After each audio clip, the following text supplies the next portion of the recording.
आज हम आपके सामने चर्चा करने वाले हैं हमारे बॉडी में मौजूद कुछ विटामिन्स के बारे में। ये विटामिन जो होते हैं हमारे बॉडी के बहुत महत्वपूर्ण पार्ट होता है और राइट फ्रॉम हमारा बोन्स, हमारी मसल्स, टिश्यू, सेल्स, जो कुछ भी होता है हर एक चीज में ये बहुत इंपॉर्टेंट रोल प्ले करते हैं। विटामिन्स जो होते हैं ये बहुत सारे तरह के होते हैं, ए, बी, सी, डी, ई, एफ, इस तरह के बहुत सारे विटामिन्स हैं और ये कुछ वाटर सॉल्युबल्स होते हैं, कुछ फैट सॉल्युबल्स होते हैं। तो आज हम जिस विटामिन के बारे में बात करने वाले हैं वो सबसे इंपॉर्टेंट विटामिन है हमारे बॉडी का और उसका नाम है विटामिन डी। और ये जो विटामिन डी होता है ये आपको कुछ नेचुरल प्रोडक्ट से मिलता है, लेकिन बहुत ज्यादा मात्रा में आपको तब मिलता है जब आप सूरज की किरणों में बैठते हैं। जब आपके बॉडी के ऊपर सूरज की किरण पड़ती है तो आपकी बॉडी विटामिन डी को प्रोसेस करती है। ये वही विटामिन डी है, अगर ये नहीं होगा बॉडी में तो आपके बॉडी में बहुत सारे इन्फ्लेमेशंस बढ़ सकती हैं, आपको स्लीप डिसऑर्डर्स हो सकता है, आपको जॉइंट पेन्स हो सकते हैं। ये वही विटामिन डी है, अगर बॉडी में मौजूद ना रहे तो आपका इम्यून सिस्टम बहुत मैसिवली नीचे गिर सकता है और अगर विटामिन डी आपके बॉडी में कम होता है तो ये बहुत सारे डाइजेस्टिव डिसऑर्डर्स को भी प्रिवेल कर सकता है बॉडी के अंदर। विटामिन डी का अगर बॉडी में एब्जॉर्प्शन नहीं हो रहा है, अगर आपकी बॉडी बहुत ज्यादा विटामिन डी नहीं बना रही है तो उसके बहुत सारे कारण हो सकते हैं। बहुत आम कारण ये है कि वो लोग जो बहुत ज़्यादा मोटे होते हैं क्योंकि उनकी स्किन में फैट कंटेंट बहुत ज़्यादा होता है, तो इसलिए जब वो सूरज की किरणों में होते हैं तो वहाँ पे उनकी बॉडी जो होती है वो उन किरणों को एब्जॉर्ब नहीं करती और उसकी वजह से आप विटामिन डी नहीं बना सकते हैं।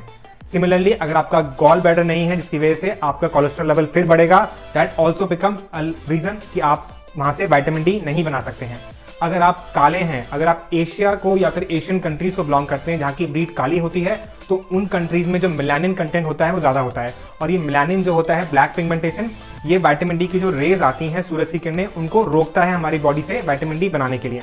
अगर आपका ब्लड शुगर लेवल बहुत ज़्यादा हाई रहता है, आपको डायबिटीज़ है, अगर आपका इंसुलिन रेजिस्टेंस बहुत हाई रहता है तो उस कंडीशन में भी आपकी बॉडी विटामिन डी कम बनाती है। साथ ही साथ विटामिन डी जो होता है आप नेचुरल डाइट के थ्रू ज़्यादा नहीं मिल पाता, इसलिए भी बहुत सारे लोग विटामिन डी की डेफिशिएंसी होती है। वो लोग जो बहुत ज़्यादा ठंडे एरिया में रहते हैं उस एरिया में भी विटामिन डी कम बन पाते हैं क्योंकि सूरज की वो किरणों की वेवलेंथ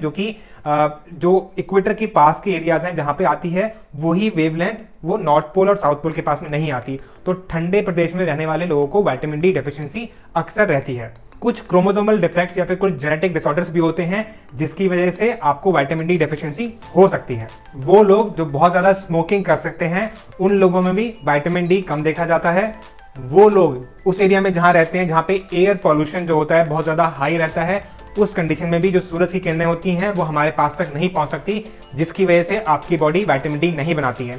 कुछ कंडीशन होती है, इसको हम बोलते हैं फैटी लिवर, उस कंडीशन में भी विटामिन डी कम बनता है बॉडी में और वो लोग जो लो फैट डाइट पे होते हैं उनकी बॉडी भी विटामिन डी कम बनाती है। और तो और ये कहना चाहता हूँ कि वो लोग जो बहुत ज़्यादा स्मोकिंग करते हैं वो लोग खास तौर से ध्यान दें कि स्मोकिंग की वजह से जो निकोटीन नाम का सब्सटेंस आपकी बॉडी के अंदर जाता है वही एक कारण बनता है कि आपकी बॉडी विटामिन डी नहीं बना पाती है। एक और महत्वपूर्ण बात मैं आपको बताना चाहता हूँ कि अगर आपकी जिंदगी में स्ट्रेस, डिप्रेशन, एंजाइटी ऐसी चीजें हैं तो ये सब चीजें भी विटामिन डी को प्रिकर्सर्स नहीं करने देती हैं और आपकी बॉडी वीकनेस होती है और डिफिशिएंट होती है विटामिन डी में। वो लोग जो स्टैटिन नाम की दवाई खाते हैं उस दवाई खाने की वजह से भी विटामिन डी बॉडी में कम बन पाता है। और तो और अगर आप अपनी डाइट में रिफाइंड ऑयल का यूज करते हैं, जैसे कि रिफाइंड सोया तेल होता है या फिर रिफाइंड राइस ब्रांड ऑयल होता है या फिर कनोला ऑयल होता है, ये जो रिफाइंड ऑयल होते हैं इसमें ओमेगा 6 नाम का एक सब्सटेंस होता है जिसकी वजह से आपकी बॉडी विटामिन डी नहीं बना पाती है। अगर आप बहुत लंबे समय तक विटामिन डी खाते हैं तो मैं आपको बताना चाहता हूँ कि आपकी बॉडी में कुछ साइड इफेक्ट्स भी हो सकते हैं। आपकी बॉडी में थकान हो जाना, आपको नींद ना आना, आपका पेट गड़बड़ होना, अगर आपकी बॉडी में कुछ रैशेस होते हैं तो वो भी ऑब्जर्व करे जा सकते हैं अगर आप बहुत लंबे समय तक विटामिन डी खा रहे हैं बिना डॉक्टरी की जांच के। साथ ही साथ आपका जी घबरा सकता है, आपको वॉमिटिंग वाले इशू आ सकते हैं, आपको सिर दर्द हो सकता है और बॉडी पेन्स भी हो सकते हैं अगर आप बहुत लंबे समय तक विटामिन डी खाए जा रहे हैं। मैं आपको एक बात और बताना चाहता हूँ कि अगर विटामिन डी अगर आप लगातार खाते रहेंगे तो आपकी बॉडी में उसका डिपोजिशन होने की वजह से हाइपर कैल्सीमिया भी हो सकता है, लेकिन ये हाइपर कैल्सीमिया जो होता है ये बहुत रेयर देखा जाता है। इसको अवॉइड करने के लिए मैं आपको सजेस्ट करता हूँ कि अगर आप 2 से 2.5 लीटर पानी पिएंगे तो आपको ये हाइपर कैल्सीमिया और किडनी स्टोन्स नहीं होगा, क्योंकि ज़्यादा पानी पीने की वजह से वो जो किडनी स्टोन्स होगा वो आपके पेशाब के रास्ते से बाहर निकल जाएगा। एक और बात जो मैं आपको बताना चाहता हूं कि अगर आप रेगुलर विटामिन डी की डोज खाते हैं तो उससे अच्छा ये होगा कि अगर आप उसको थोड़ा सा इरेगुलर खाएं। मेरे कहने का मतलब ये है कि उसको लगातार नहीं खाना है, क्योंकि ये जो होता है ये एक फैट सॉल्युबल विटामिन है जो कि आपके बॉडी के जो फैट सॉल्युबल सेल्स होते हैं वहां पे जाके डिपॉजिट हो जाता है। तो instead of taking vitamin D regularly every day और every week, you should have it like कुछ हफ्ते खा लिया फिर गैप करा, या कुछ महीने खा लिया फिर गैप करा। या फिर आप एक काम ऐसे कर सकते हैं कि उसकी हाई डोसेज को, जैसे कि आप 1 लाख IU का इंजेक्शन लगवाते हैं या 60,000 IU की जो डोज आती है, आप उसको लगातार ना खा के आपने उसको आज खाया, फिर उसको 15 दिन बाद खाइए, फिर उसको 20 दिन बाद खाइए, फिर उसको 5 दिन बाद खा लीजिए। इस तरह से उसको इरेगुलरली खाते रहिए। कुछ और फैक्ट्स जो मैं आपको बताना चाहता हूँ विटामिन डी के बारे में। अगर आप शाकाहारी हैं तो आपको विटामिन डी कम मिलता है आपके भोजन में।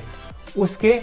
अपोजिट साइड में अगर आप मांसाहारी हैं तो आपको ये बात नोटिस करनी पड़ेगी कि अगर आप कुछ ऐसा भोजन खाते हैं, जैसे कि अगर हम फिश की बात करें तो फिश जो सी या रिवर फिश होती हैं उसमें विटामिन डी ज़्यादा होता है as compare to pond fish का। या फिर अगर आप रेड मीट खाते हैं तो वो सोर्सेज ऑफ रेड मीट जो कि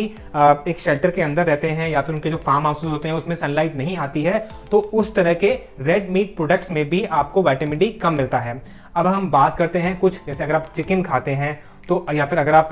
रेड मीट्स में अगर आप गोट है या फिर कुछ बीफ जैसा कुछ खाते हैं, तो अगर आपका वो जो रेड मीट का प्रोडक्ट है अगर वो ग्रेन है या फिर वो ग्रास है, या फिर जैसे कि मैं बोलूँ अगर वो अनाज खाता है या फिर वो घास खाता है, तो अगर वो घास खाता है तो उसका मीट खाने से आपके बॉडी में विटामिन डी ज़्यादा बनेगा कंपैरेटिव टू अगर आप कोई ऐसा मीट खा रहे हैं जिसने सिर्फ खाली अनाज खाया है। फिर एक ये मिथ है बहुत सारे लोगों के बीच में कि अगर आप सूरज की किरणों के बीच में जाके बैठते हैं तो आपकी बॉडी बहुत ज़्यादा विटामिन डी बनाती है। और मैंने अपनी क्लिनिकल ओपीडी में ये देखा है कि कुछ लोग बोलते हैं कि हम लोग जाके सिर्फ खाली 5 या 10 मिनट बैठते हैं धूप में और हमारी बॉडी खूब विटामिन डी बनाएगी। लेकिन मैं आपको बताता हूँ ऐसा नहीं होता है। मिनिमम टाइम जो होना चाहिए वो कम से कम 25 से 30 मिनट का होना चाहिए, जिसमें कि आपकी बॉडी तकरीबन 400 से 600 इंटरनेशनल यूनिट विटामिन डी बनाएगी।